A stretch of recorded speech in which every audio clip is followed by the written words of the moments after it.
con el último ejercicio, el while. ¿De acuerdo? El do while no lo voy a hacer. Lo voy a dejar y mañana en la videoconferencia haremos alguna cosita con el do while. ¿De acuerdo? Bueno, ¿qué es lo que vamos a hacer? Programa que realice la suma de números positivos. El programa acaba cuando el usuario introduce el 0 o un número negativo. ¿Vale? Entonces, bueno, ¿por qué el while aquí? Primero porque no sé los números que me va a introducir el usuario. No tengo un contador para ir recorriendo como si hago con el bucle for, ¿no? Entonces, ese es un problema. Que no lo puedo resolver con el for, pues entonces me vengo al while. Y alguien puede decir, hombre, ¿lo puedes también con el do while? Lo puedo hacer con el do while también, pero ¿qué pasa si el primer número que introduzco es el 0? O un número negativo. No debería sumarme nada.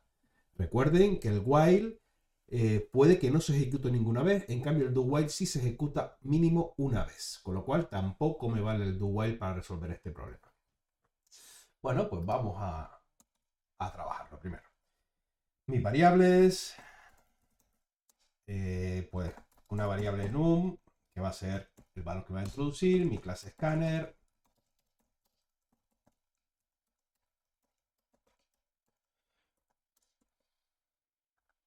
mi import,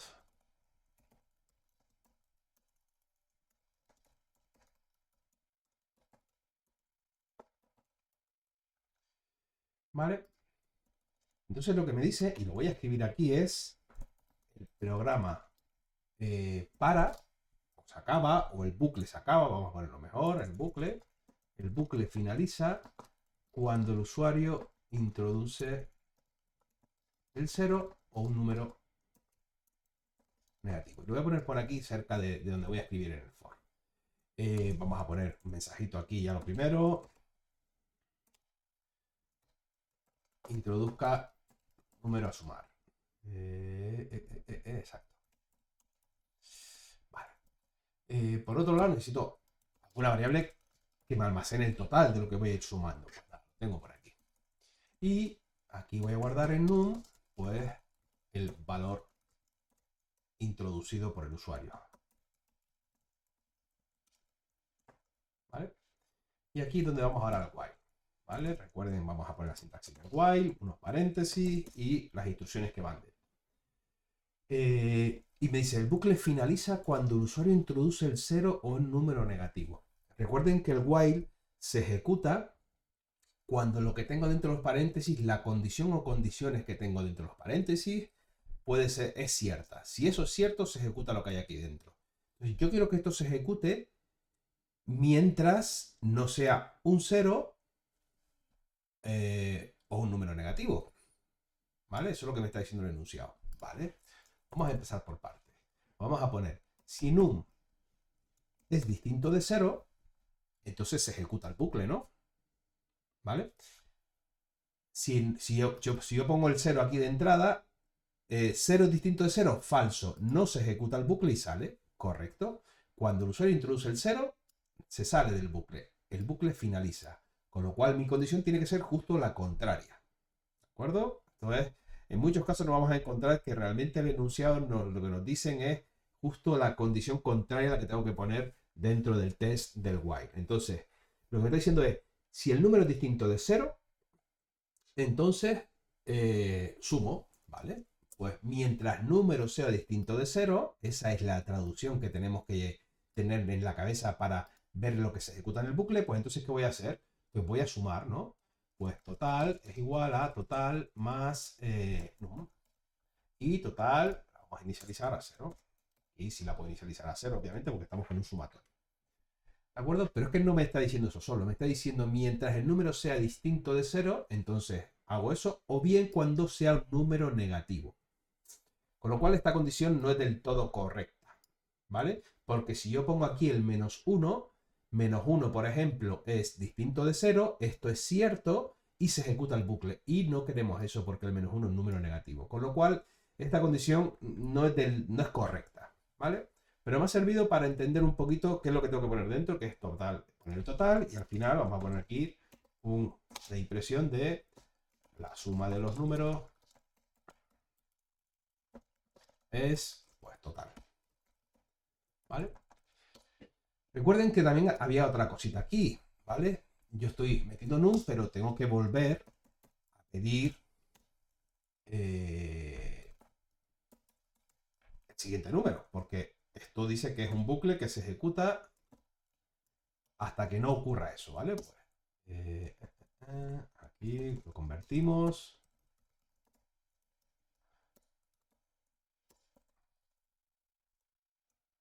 Y aquí, pues de nuevo lo mismo. Un mensajito que me introduzca el número y lo vuelva a recoger y vuelva a evaluarse el test. ¿De acuerdo? Pero seguimos con esta condición. Lo que me dice es, el bucle finaliza cuando el usuario introduce el 0 o un número negativo. Entonces, ¿cuándo se va a ejecutar esto? Pues esto se va a ejecutar cuando el número sea mayor que 0. ¿Vale? Por eso decía que justo, en muchos casos el enunciado justo es el caso contrario. ¿Vale? Porque lo que me está diciendo es la condición de salida. Ese enunciado que dice el bucle finaliza cuando el usuario introduce el 0 es mi condición de salida, mi condición de parada del bucle, cuando el bucle deja de ejecutarse. Y yo lo que quiero es que se ejecute, pues entonces tiene que ser la condición contraria. ¿Vale? Entonces vamos a repasar de nuevo. Primero que me queda alguna cosita.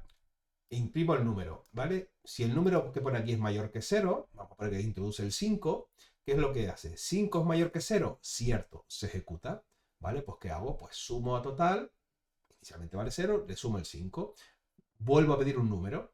El número ahora que introduzco es el 7. ¿7 es mayor que 0? Cierto, vuelve a ejecutarse el bucle, tal. Vamos a suponer que pongo el 0 ahora. Y en num se guarda el 0. ¿0 es mayor que 0? No, esto es falso. Condición de salida del bucle. Se sale y ya me imprime la suma. Si introduzco el menos 5 es mayor que 0, falso también. Condición de salida del bucle. ¿Vale? Entonces, en los enunciados en los cuales lo que nos digan es la condición de salida, lo que nos están diciendo es la condición de parada del bucle. Es justo lo que yo no quiero, porque yo lo que quiero es el caso contrario, que se ejecute el bucle. ¿Vale? Un pequeño truquito que tenemos que ir aprendiendo. Si en el enunciado lo que me está diciendo es cuando el bucle acaba, lo que me están diciendo es, muy bien, pues yo lo que quiero es que no acabe. Pues pongo la condición contraria. Si aquí me está diciendo que acaba cuando se introduce el 0 o un número negativo, yo quiero que funcione cuando sea entonces mayor exclusivo de 0, solo con números positivos. ¿Vale? Esto hay que practicarlo mucho. ¿Vale? Este de la casuística de cuándo se tiene que comportar los while, y el do while también es exactamente igual. Lo que pasa es que la diferencia del do while es que se ejecuta mínimo una vez. O sea, ¿por qué no tengo? Alguien puede decir, oye, no, pero es que tú estás aquí poniendo una cosita que se ejecuta. No, no, perdona. Las condiciones del bucle del while son estas tres. Y la suma, esta suma de aquí, solo se ejecuta dentro del bucle. No se ejecuta aquí arriba. Esto es una manera de inicializar, de coger el primer valor para poder hacer ese test que tengo que comprobar aquí. ¿De acuerdo? Bueno, pues vamos a lanzar aquí ¿Qué pasa?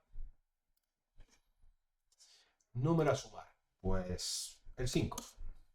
Más número a sumar, el 6. Y aquí me va pidiendo números. Se va ejecutando el bucle. Hasta que introduzco el 0. Y ahí se acaba.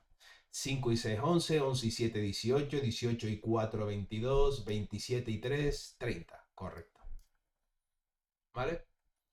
Cuidado con esto porque es una fuente de errores. Todos cometemos errores al principio en la parte de programación cuando no interpretamos bien las condiciones, porque lo que me dicen en el enunciado muchas veces son del caso contrario y suelo tender a poner aquí esto. Suelo tender a poner lo que me pone el enunciado aquí dentro del while. Pero tengan en cuenta que el while se ejecuta las instrucciones cuando esto es cierto. Con lo cual, si lo que me está diciendo es la condición de parada, la condición de salida del while, pues yo lo que quiero es que se ejecute esto dentro, tengo que poner justo el caso contrario. ¿Vale?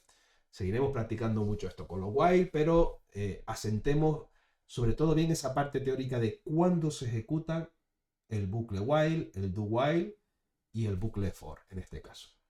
¿De acuerdo? Muy importante.